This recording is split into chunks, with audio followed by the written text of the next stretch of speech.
Hello, everyone, and welcome, and thank you for joining in. This is the second edition of our new webinar series, India in Asia. This series aims to unpack India's changing position as a rising power in Asia. In particular, it is interested in asking questions like what kind of constructive role can India as a rising power play in the region, and how India is viewed by various parts of the region. Last month, we kicked off the series with India-Maldives relations, and in the coming months, we will be discussing Japan, Malaysia, and perspectives from various other countries. But today we are focused on India-Philippines relations. Before I hand it over to our esteemed speaker, I'll just take 2 minutes to just set the scene of what we're discussing today.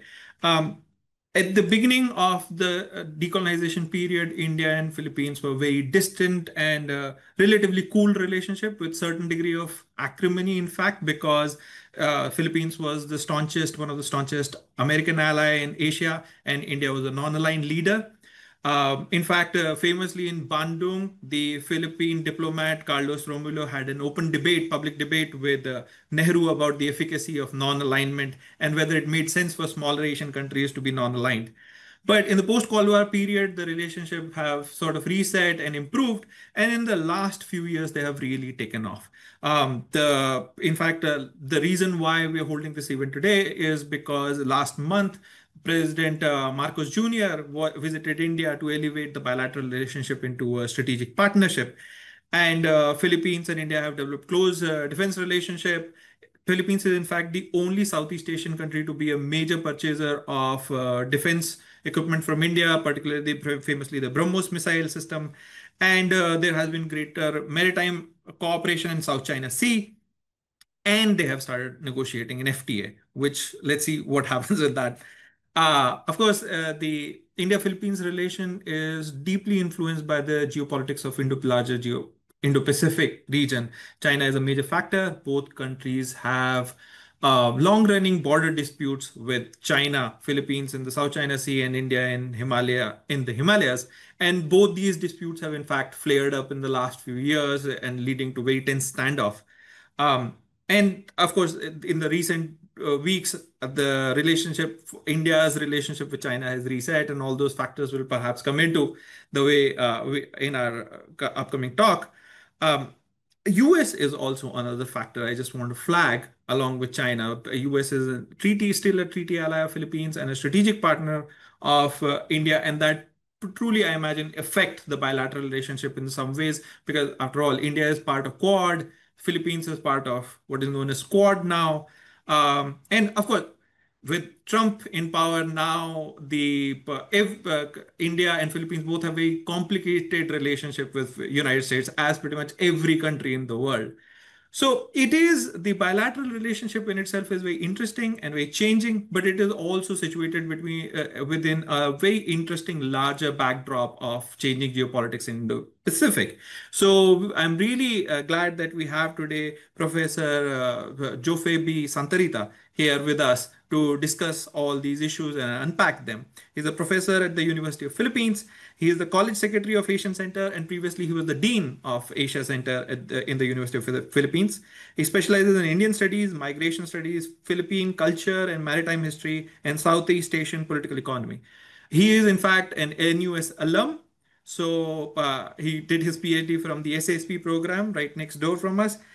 So I suppose welcome back to NUS, if it is just virtually. And over to you, Professor Santarita. Well, thank you. Thank you very much for that. I'm glad to be back, no, even virtually here in NUS. So I'll discuss about the Philippines and India relations, and let me share my slide. I hope it's actually okay. So good afternoon, and I would like to thank the Institute of South Asian Studies for this opportunity to share my thoughts about India and the Philippine relations. And special thanks to Dr. Sandeep for this chance again to reconnect with my alma mater 13 years later after I earned my PhD degree from the University of Singapore. So I'll proceed with my presentation. despite being located on the opposite sides of Asia, India in the Indian Ocean region and the Philippines in the Western Pacific, both countries are increasingly finding common ground. The two are emerging partners in the evolving Indo-Pacific geopolitical landscape, sharing democratic values, or my president is saying like-minded democracies, economic goals, and concerns over maritime security. So this presentation contends that the relationships of the Philippines and India have evolved from cordial but distant to strategic or maybe comprehensive strategic partnership after 7 long decades of existence, to be exact about 75 going 76 years. So I'm going to discuss about the 3 phases which I actually categorize, uh, which I cannot help definitely, but include the calendrical developments of the relations, which I categorize into 3 phases. The phase one, which I will discuss briefly, from 1949 to 1991. The phase two is from 1992 to 2014, and the recent phase from 2015 to present. I have no time actually of discussing about the role of state and non-state actors, but you'll see that in the slide briefly about the challenges to the partnership, because my focus here, given to me by Dr. Sandeep, is more on the contemporary times and more on the geopolitical aspect. But I included that in the discussion in case you are interested in terms of how I look at on every phase and why I qualify this period as part of this phase. Okay. So the first phase, which is from 1949 to 1991, is considered to be cordial but distant. And I think it covers, as mentioned, from 1949 to until the end of the Cold War in 1990s. And the Philippines and India officially started the relations 75 years ago with the opening of the respective diplomatic missions in Manila and New Delhi. However, due to ideological differences and maybe domestic policies, the relations became cordial but distant. No? However, a new spark in the relations was observed only after the conclusion of the Cold War. The Philippines began to reciprocate to the diplomatic initiative of India after the official visit of Indian President Ramaswamy Venkataraman in Manila in 1991. And it was reciprocated by President Fidel V. Ramos during his official visit to India in 1992. So the state visits were reinforced by the Philippine support to India's attempt to, as one of the dialogue partners of the Association of Southeast Asian Nations in 1996. So if you see this, for instance, the challenges and the strategies to maximize the Philippines' position, you'll see that the domestic concerns and interests of both of the Philippines, particularly of the Philippines and of India, are identified. Now, in the case of the Philippines, we have domestic political crisis, the EDSA revolution, and of course, the toppling down of the Marcos, no, the Ferdinand Marcos Senior's administration. But of course, in between, there were signing of the bilateral frameworks, no, cooperation, and to some extent, a very limited high levels visits.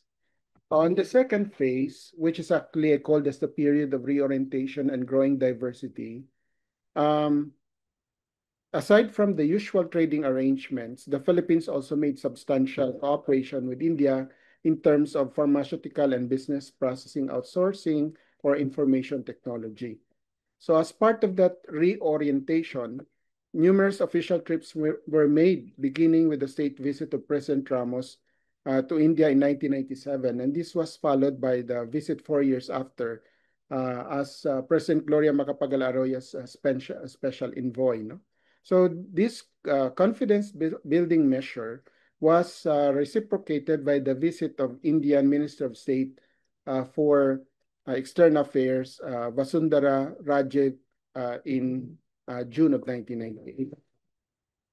The third phase, which is actually from 2015 to present, when in fact, categorically, when we talk about comprehensive strategic partnership or simply strategic partnership, is from 2025 to 2029. However, I included this because these are the precursor towards the strategic partnership, or there were already some kind of manifestations of such kind of involvement or engagements with India. Um, However, I think this phase will be discussed elaborately in the succeeding slides because this will be the focus of my presentation today. And of course, the challenges to the partnership you'll see will be discussed also in the next slides.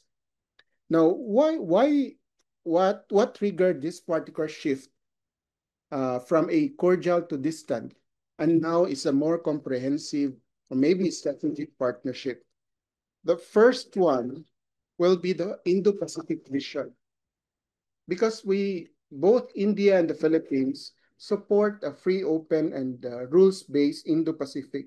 So India's Indo-Pacific vision in the Philippines is part of its broader Act East policy and strategic effort to position itself as responsible and stabilizing power in the Indo-Pacific region, especially as tensions with China rise. So this vision emphasizes maritime security, economic cooperation, defense ties, and a rules-based regional order. The second is maritime security cooperation. Particularly the Indian Navy and the Philippine Navy have begun cooperating through port visits, joint exercises, and training programs, which I'm going to show in the next slides. The third factor is the shared concerns over China's maritime assertiveness, which is actually very crucial in the development of the relations between, say, the Philippines and India, and of course, the Philippines and ASEAN. So both countries, the Philippines and India, face challenges from China's activities in the respective maritime zones. No? So we talk about partnership from different oceans, and I think the South China Sea for the Philippines and the Indian Ocean for India. The fourth one, I think, which is actually very important as well, is the alignment of India's strategic autonomy and the Philippines' multi-vector foreign policy. No? So the Philippines' response to India's strategic autonomy is influenced or shaped by its national security priorities, alliance commitments, and regional aspirations. So I think rather than viewing India's independent stance with suspicion or indifference, the Philippines increasingly sees New Delhi as constructive and non-threatening partner. I think I have to emphasize this, as constructive and non-threatening power in shaping a more stable and balanced, may I use the word, multipolar Asia.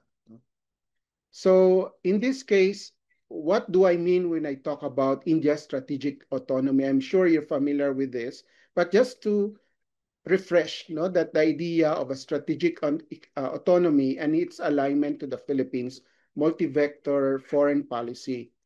So when we talk about strategic autonomy, it's the India's foreign policy that has long been guided by the principle of strategic autonomy, which is a modern evolution of the Cold War era of non-alignment, as also mentioned earlier by Dr. Sandeep. No? So in practice, this means that cooperating with the United States, Japan, and Australia through quadrilateral alliance, or I call that as Quad 2.0, while maintaining strong defense and energy ties with Russia, or engaging with ASEAN and East Asian partners under its Act East policy, and keeping lines of communication open with China, even amid ongoing border disputes. So India's pursuit of multipolarity in Asia is aimed at preventing the emergence of a hegemon, particularly countering China's growing influence, without becoming a proxy for Western interest. This approach resonates with several Southeast Asian states, including the Philippines, which are wary of both dependence on the US and coercion from China. So how about the Philippine perceptions of India's strategic autonomy? Now, let me just point this out that maybe the 2022 survey, of the feel of how India is actually trustworthy from the Philippine perspective is just only very small. That's only 2% of the respondents. But I'm not so sure after the purchase and the comprehensive strategic partnership in 2025, what will be the uh, output or the result of that particular survey. So that's one thing that we need to look, to watch for regarding this perspective. Anyway, so first is the shared interest in the rules-based order. So both India and the Philippines are vocal supporters of international law, particularly the United Nations Convention on the Law of the Sea, or UNCLOS, which underpins the Philippines' legal victory against China in 2016. India has consistently emphasized the importance of freedom of navigation and overflight in the South China Sea, aligning with the Philippines' core maritime interests. I think it's the IPOI, the AOIP, and the IPIO, I think. And second is the defense and security cooperation. So India's neutral stance allows it to engage with Southeast Asian states without invoking great power rivalry. The 2022 sale of the BrahMos missile system to the Philippines marked a significant milestone, the first major defense export by India to a Southeast Asian country. So this particular deal signaled the start of a deeper defense partnership and showed the Philippines' growing confidence in India as a credible and independent security partner. Third is the multipolarity as a buffer against hegemony. And I think I keep on talking about this because India's strategic autonomy contributes to regional multipolarity, which the Philippines sees as a buffer against China's unilateralism. By supporting an Asia where power is distributed among multiple influential states, the Philippines reduces the risk of coercion or exclusion from regional decision making. Now, what are the uh, maybe manifestations or the nexus, the opportunities in a multipolar Asia?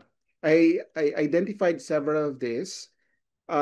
India's outreach provides the Philippines with an expanded strategic depth and reduces dependency on traditional allies, including the United States, especially amid contested maritime claims. In turn, the Philippines strengthens deterrence and signals its commitment to a rules-based Indo-Pacific order. The Philippines and India are increasingly cooperating in several domains that reflect mutual interest, such as digital and pharmaceutical cooperation, India's strength in generic pharmaceuticals and information technology offers avenues for cooperation in public health and digital economy. In terms of cultural and people-to-people links, Indian professionals and students are increasingly visible in Philippine universities and companies. Cultural exchanges, yoga events, Bollywood film festivals, and academic collaborations are also growing. In terms of multilateral and regional cooperation, the Philippines, as a key ASEAN member, plays a role in shaping India's Act East policy.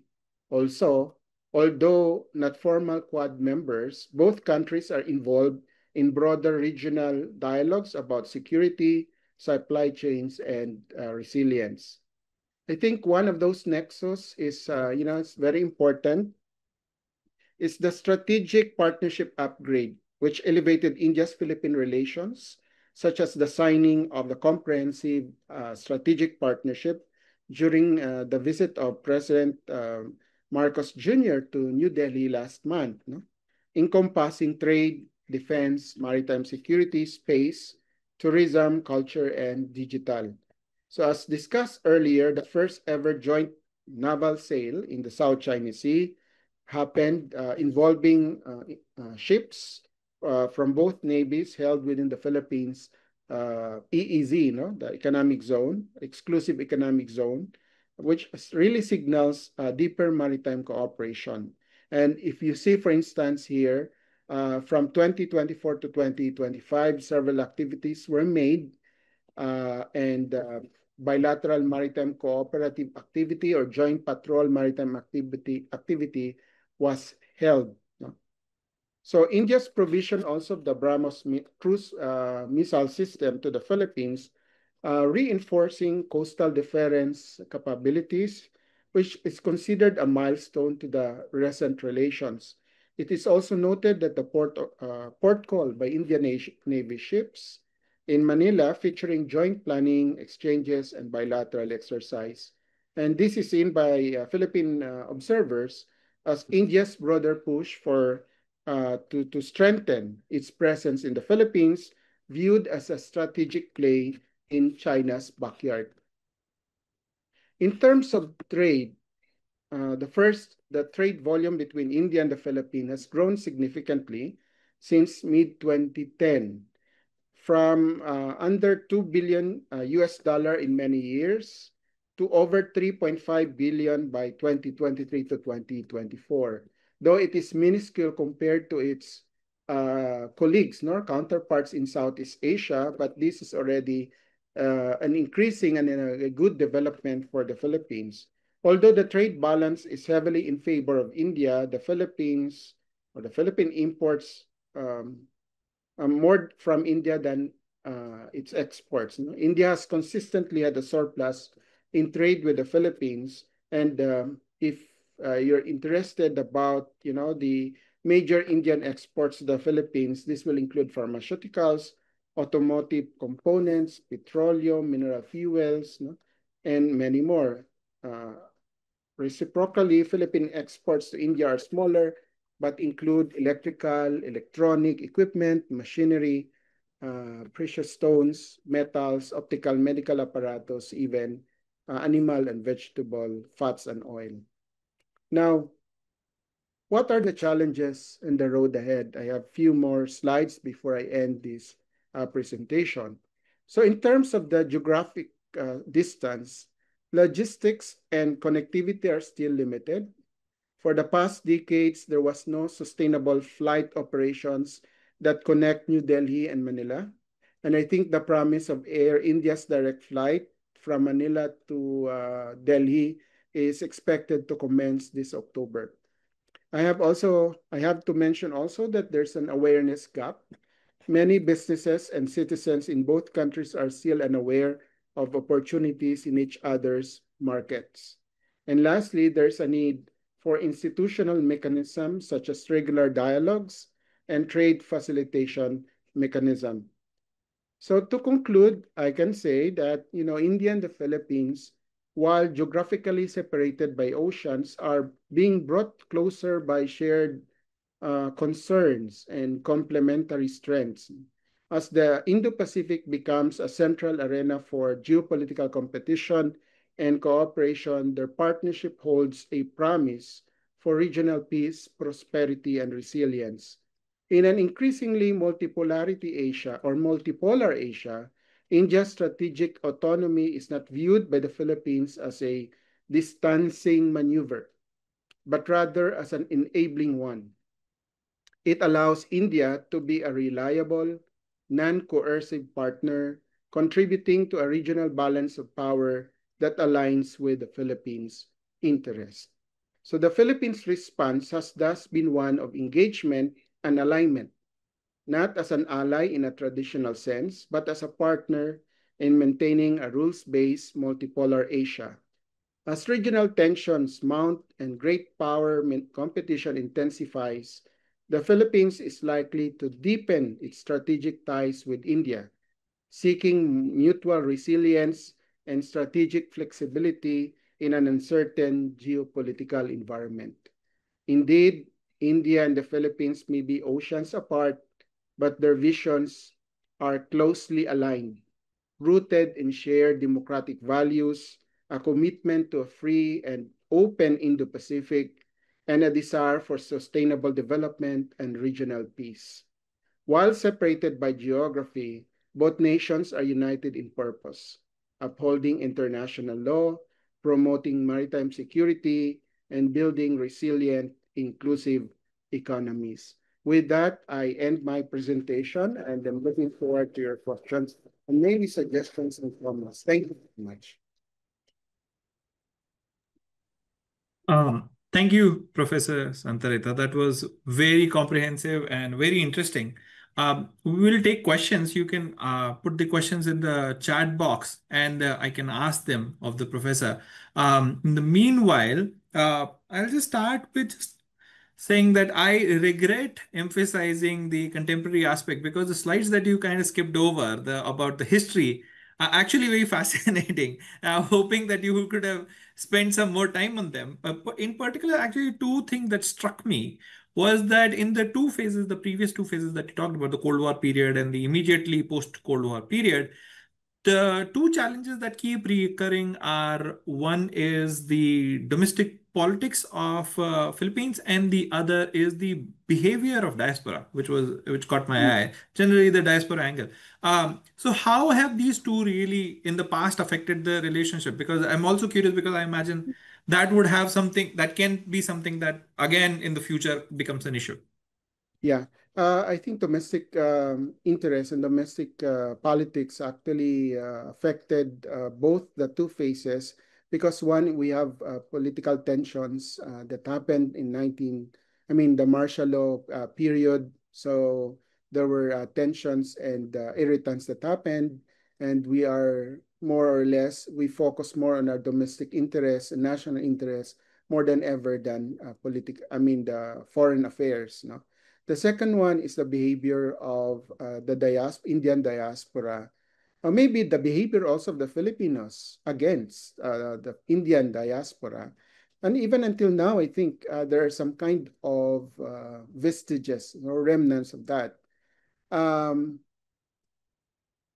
If I have to be blunt in saying this, is that there's always a stereotype, a stereotyping of Indians in the Philippines because Filipinos always think of Indians generally as Bombay. They call that Bombay or 5-6 or microfinancing, which I actually corrected in some of my papers, and even as a public intellectual, I always say that when we talk about Indians, these Indians are not just simply microfinancer or loan sharks, no, because there's some kind of even in the mentality of younger children, because the parents would always make use of the Bombay or the Indian stereotype, the pejorative character of an Indian to scare children in their young age by saying, you have to sleep because if you're not going to sleep, the Indians, this Bombay will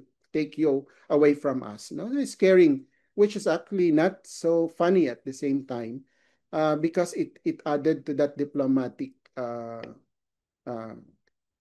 problem. No?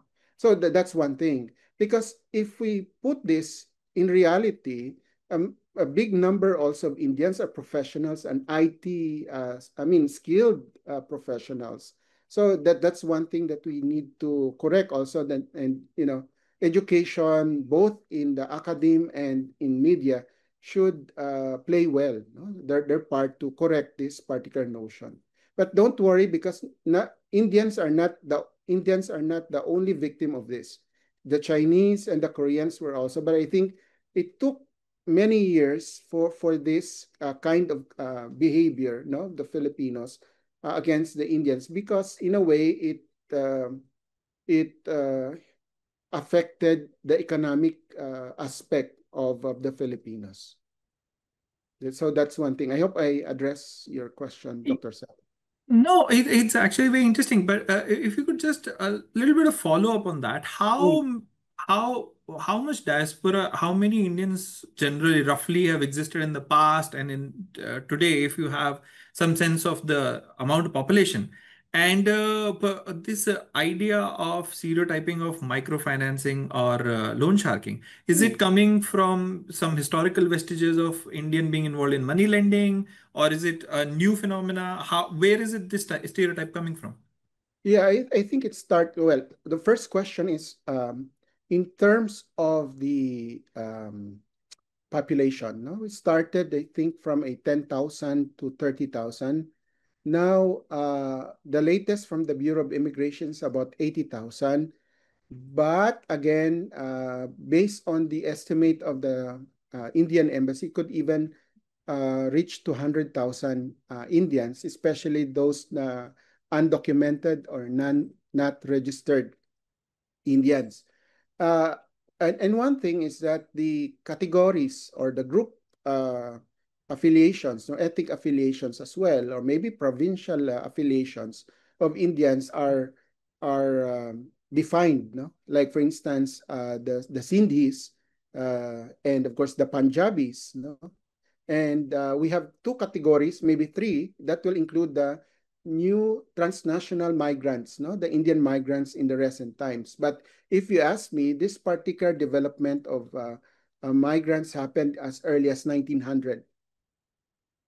And they started with that. Perhaps that's the reason why they have that pejorative, or shall say stereotyping notion of Indians, because uh, we know how patient are the Indians when it comes to business. So they have even reached not only in Metro Manila, not only the metropolitan areas, but even uh, personality of an Indian, a Bombay for that matter, with turban, wearing turban, and of course,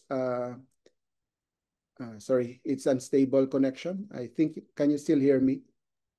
Yes, Okay. you come And back. of course, riding, We lost you for a second. okay. And yes, and riding on a bike. No, so that's the reason why in my study I call them as the bank on bikes, because they're the ones actually lending money, microfinancing in rural areas or mobile markets. No, so they're selling also mosquito nets, all those products. Unfortunately, in my study, it's not Indian products but Chinese products that they're selling in far-flung areas, no, in the provinces. So, just for the audience as well, there is a possibility of tailwind of super typhoon hitting Filipino shores, so that's why there may be some problem with the internet connectivity. Professor Antari, I think we lost you for a second. These, the what you described as these banks and mobile markets on cycles, this is a contemporary phenomena or is a historical phenomena? Both. Oh, it Uh, still exists. It still exists. And I think, if I recall, 3 years ago, during the time of President Duterte, he even violent criticized this kind of business because one, it did not pay actually taxes. So it's illegal in the real sense of the word. And therefore, it also compete with the Filipino microfinancing lending offices. So that means it's going to have a face-to-face competition or even a cutthroat competition with Filipino-based institutions. So it's happening even until now, and I can see them even here in the campus. Hmm. Um, the other question I had was about domestic politics, especially Hmm. between Duterte and Mike Marcos Jr. Hmm. There was Duterte famously had a very different take on China, at least in the beginning of his administration, than what Marcos has had. So, was their approach to India different? Was there a difference in their approach to India? And was that informed by their larger foreign policy approaches? Yeah, I think there is.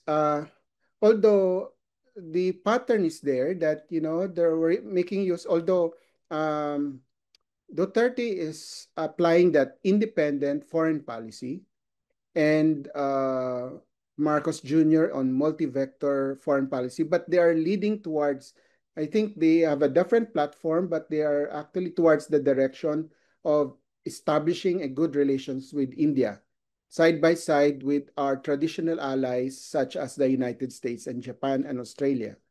So maybe the only difference is that really Duterte is uh, living on that independent foreign policy by also closely tying its relations with China. Whereas when we talk about Marcos, it's close because of that tension the rising tension with China, eventually he made actually a shift to say U.S. and other traditional allies, including United States. Speaking of that, it's interesting because since we've spoken about China as a concern and that leading to a lot of convergence between India and Philippines, the tensions with China between both Philippines and India kind of keep rising and falling. Right now, India in the last 1 month has kind of undertaken this thaw, which had it was actually has some history in the last 1 year. And at some point, it may be that Duterte supporting faction comes back to power, and there may be a reset in terms of Filipinos' approach to China. Do you think that that will have an effect on cooling down India-Philippines relations? I'm not so sure. Um, Maybe the answer is that if, because there's a possibility of, the vice president later on, who is actually the daughter of Rodrigo Duterte, might be a president of the Philippines. There might be a change, but I'm not sure, and I cannot definitely say that it's going to really cool down that now warming relations, because it is inevitable. I mean, you cannot just simply cut those good relations. Uh, Even with his father, the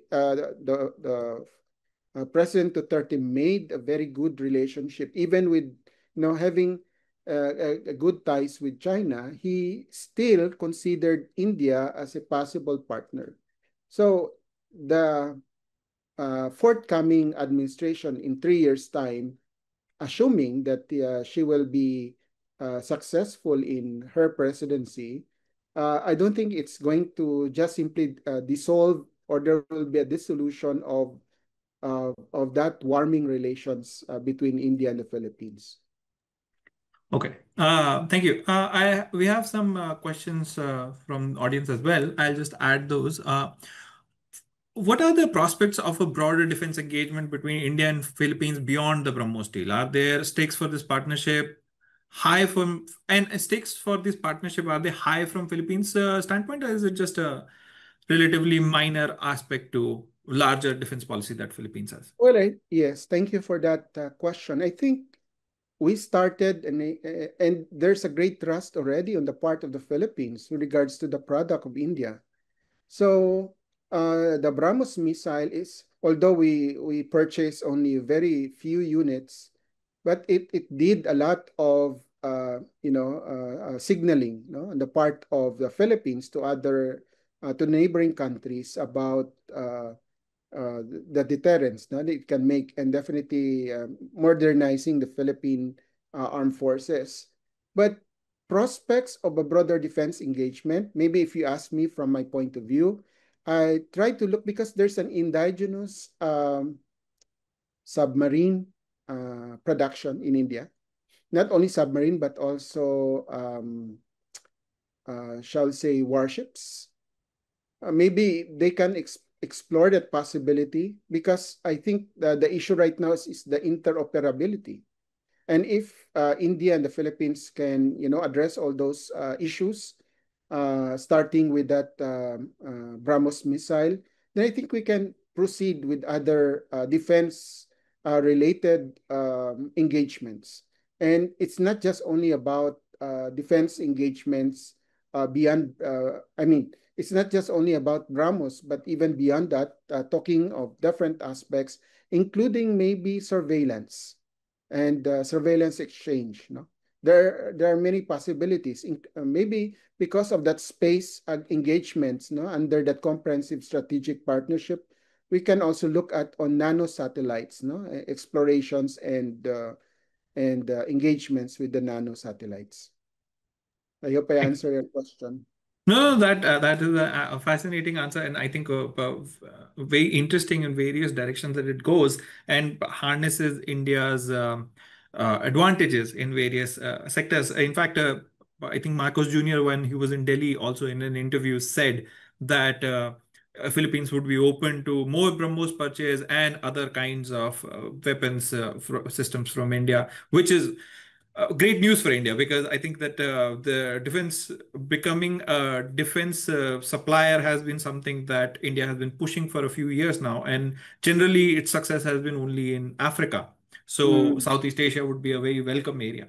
Um, Connected to that is another question we have, which is that can Philippines act as a bridge for India to be an emerging defense partner with other ASEAN countries? Which I suppose speaks to a broader question also about can Philippines help India to be more engaged with ASEAN in certain ways? Yeah, the mere fact that we trusted India with regards to our munitions, uh, it's not difficult to convince other Southeast Asian countries. And in fact, as we speak today, Vietnam already followed.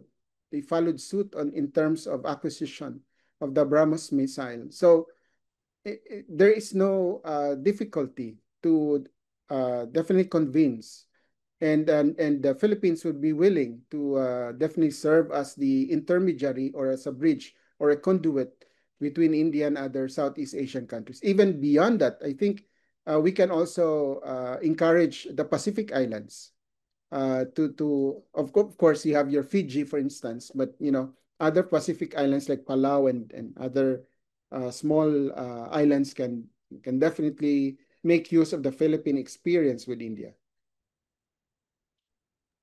The other question we have is about multipolarity. Multipolarity these days is a very hot topic. But in terms of Philippines' approach to multipolarity, do you think that beyond just its relationship with India, there are other signs that Philippines is committed to a multipolar world and moving beyond its traditional mode of thinking, which is basically heavy reliance on the Western alliance system? Yeah, while we are still, the way I evaluate or assess this, we are still trying to make use of our traditional allies. But given the current experience, in an hegemon and unilateral experience of the Philippines under China, we already explored under that multi-vector foreign policy, looking at different possible allies, including European countries, and of course, particularly Germany, and of course, Australia and New Zealand for that matter. Um, My question I have is, what is the public perception of Philippines' strategic proximity to India? Is there a awareness about India being a partner in general public beyond just the strategic establishment or very tight strategic establishment? And how is India generally perceived beyond this very interesting aspect that you talked about, which is the Indians, traders, small Mm. traders being viewed as Yeah. um, Yeah. With that purchase of the BrahMos and recently with the state visit of President Marcos Jr. to India, it sounded some kind of drumbeat, no, for the awareness of Indians, not just simply of a stereotype of a 5/6 or micro lender, a loan shark individual, but it also promoted that, the idea that India is a modern and efficient uh, nation state, and definitely capable also of providing a counterbalance with other big countries, including China.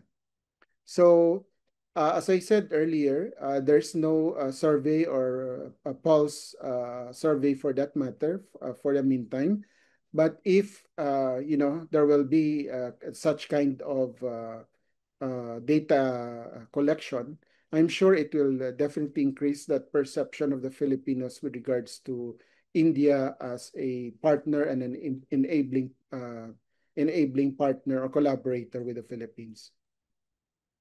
And we have a couple more questions. One is about the trade imbalance. It was very interesting, the slide you had about a persistent trade imbalance between India and Philippines, which is very different from other Southeast Asian major economies, all of which have very high trade surplus with India usually, which has been I think, a source of some concern in New Delhi, and the resistance to why India, to a certain degree, does not move closer to FTAs and open up more of its market to Southeast Asian countries. So Philippines situation seems to be slightly different in that regard.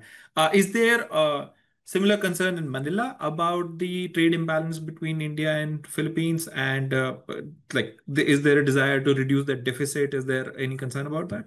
Yeah, I think it has been an issue already with the trade deficit.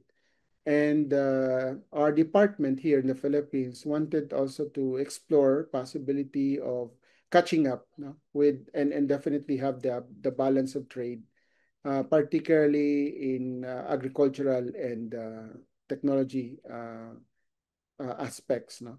And I think our department, particular Department of Trade and Industry, and the Philippine International Trading Corporation are already exploring mechanisms on how to do that. No? And we're hoping that because of this strategic partnership, it will be able to address such particular issue. The other question I'm surprised that it took so long for us to get here is about Donald Trump and about US partnership, because I understand that despite all the ups and downs with Philippines, the US-Filipino relationship still remains relatively strong and stable, as compared to, say, US-Indian relationship, which has kind of pushed and been on the cooling side right now. Do you think that the American shadow on this bilateral relationship between Philippines and India is significant? Suppose if you end up in a situation where US-Philippines alliance remains strong, but on the India-US relationship, there's a considerable amount of cooling or distance, then does that affect the bilateral relationship between Manila and New Delhi? I think so, because we cannot deny the fact, I cannot deny the fact that US is a traditional ally. We were colonized by the United States for many decades. And therefore, if there will be some kind of tensions, say, particularly with the United States and India, or, or with other countries, particularly with India, eventually the local politicians will have to choose actually the United States. However, I think the new politicians right now are more or less conscious that we should not just put our eggs in just one basket. And therefore, it is good to have more allies than more enemies. And if necessary, because we already experienced that during the Duterte administration, especially with the tensions between Duterte and rather Biden, on many issues, and therefore we did not rely much. We were not dependent to the United States for that matter. So we prove it to the world that once in a while we were able to not totally cut off, but we were independent from the United States. I don't know, because the politics here in the Philippines is actually too fluid. It depends also on the national interest and to the architect of foreign policy, and that is the President of the Republic of the Philippines.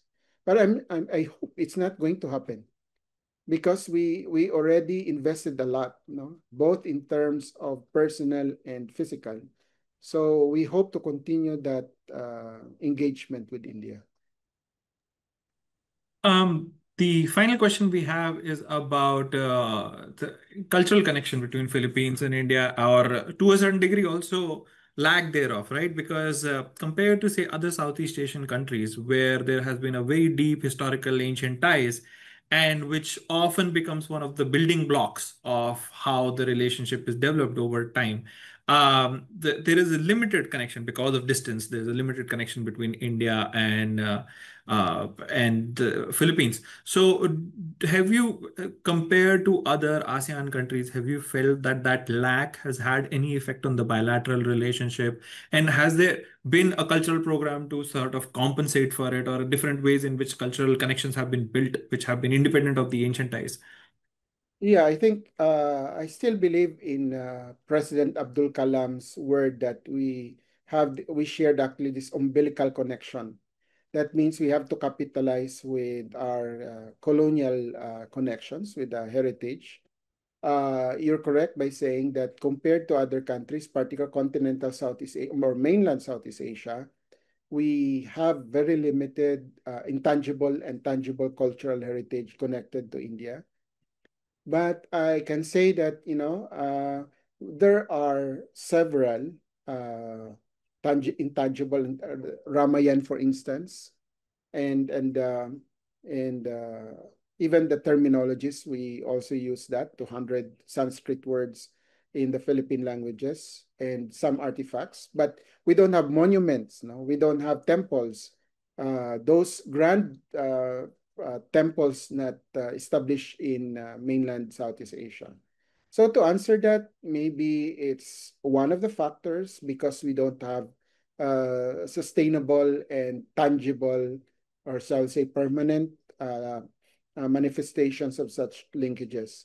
So if you ask what are the mechanisms perhaps explored in order to, make use of this, I think as I mentioned earlier, uh, well, um, the support also of the government, particularly of Indians, no, the Indian government through ICCR, and some scholarships provided by the ASEAN India youth scholarships that allow, for instance, students to go to India to have a short training and to learn Hindi as well in Agra. Will, slowly but surely will definitely help in that case. And I think we have India's Bharati Women's Circle, who is actually um, active, in doing those cultural advocacies in the Philippines. And we do some kind of activities, including those traditional festivals in some parts of the Philippines.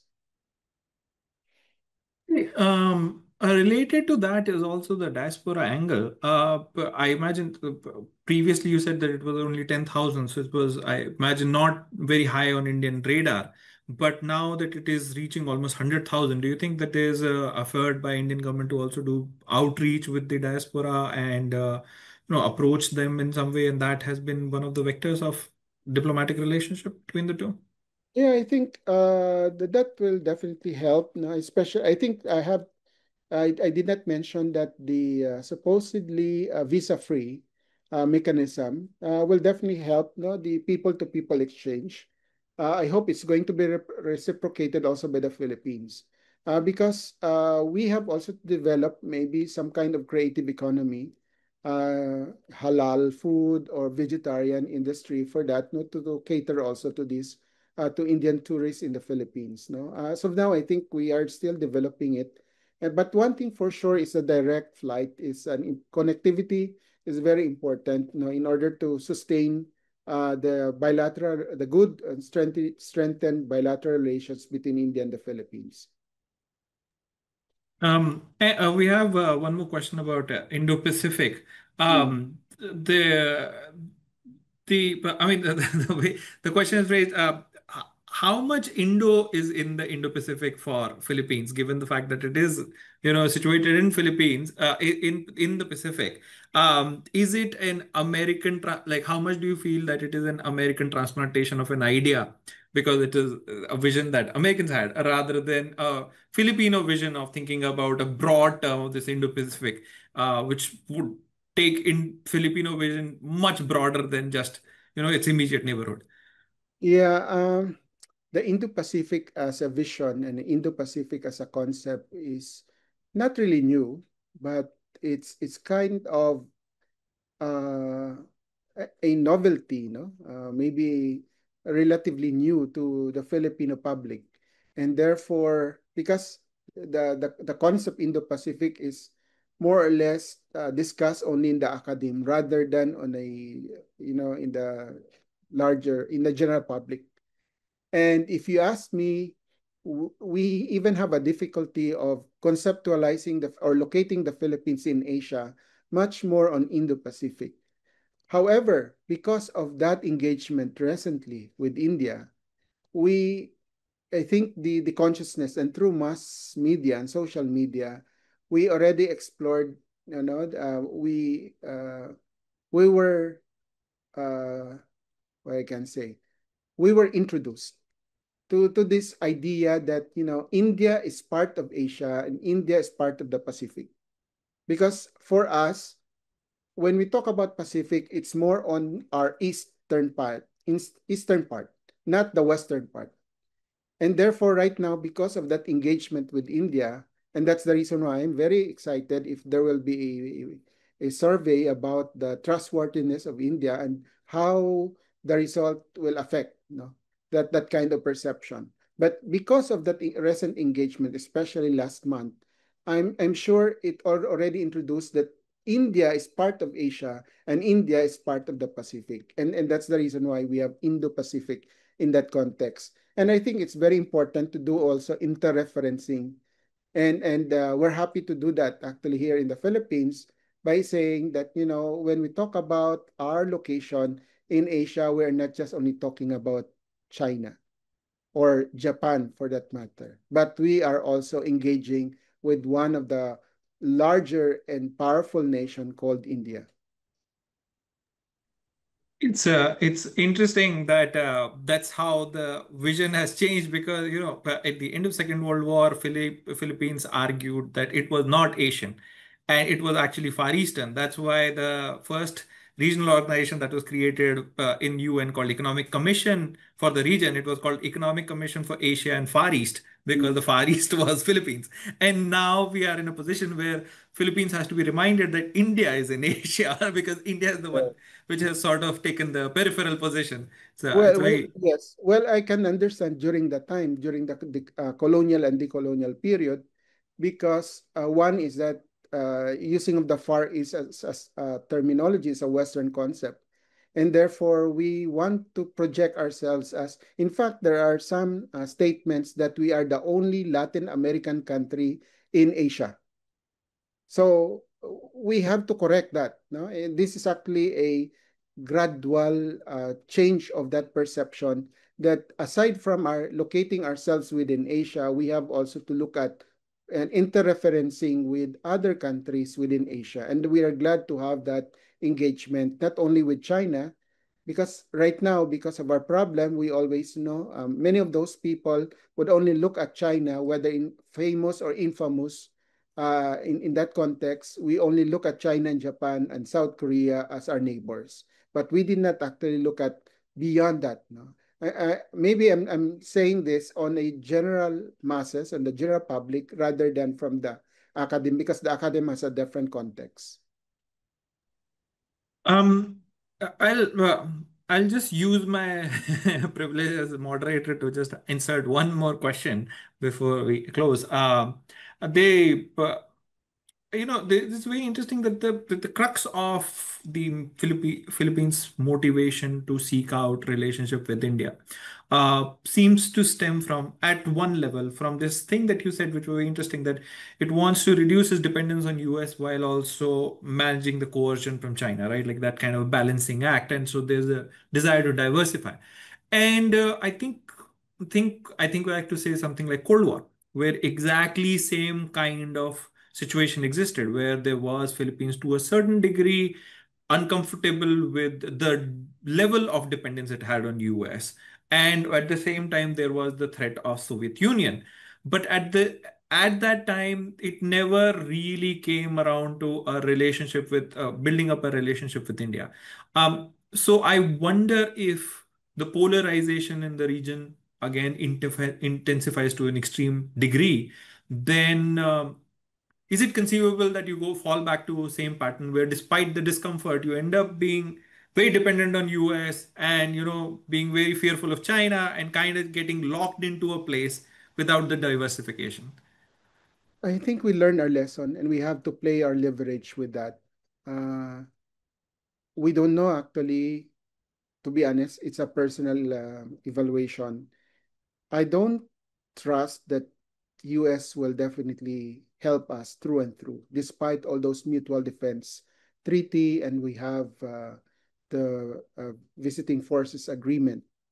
And perhaps I hope that this is also the same idea of our politicians and bureaucrats and officials, that we should not put, as I said, we should not put our eggs in just one basket, but rather make use of possible allies outside of that traditional box or traditional basket.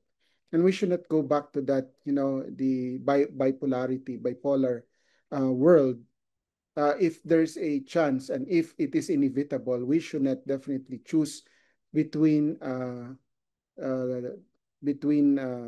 say a deep blue sea or a demon, no, for that matter. But we have to maximize the potential of other big powers as possible counterbalance with regards to either US or China, because we don't know if even if there's a problem with Taiwan, the Philippines will definitely be affected, and therefore we cannot, because we have some kind of, under the visiting forces agreement, the United States have several military sites here, and in case of any problem, I mean, between say China and the United States, the Philippines will not be spared from such problem. And I think therefore we have to look for other allies outside of that of the US. Well, this has been a fascinating conversation, and I think even the discussion session, there were very interesting questions and very interesting, insightful answers from you. Thank you very much, Professor Santarita. This was very revealing about a topic that is not very often discussed, but needs to be discussed more and fleshed out more. Thank you, everyone, for joining. We will be holding another India and Asia webinar next month, hopefully on Japan, but we still are finalizing the details. So hopefully see you all next month. Okay. Thank you again, Professor Thank Santarita. you. Bye-bye. Okay. Thank you. Bye.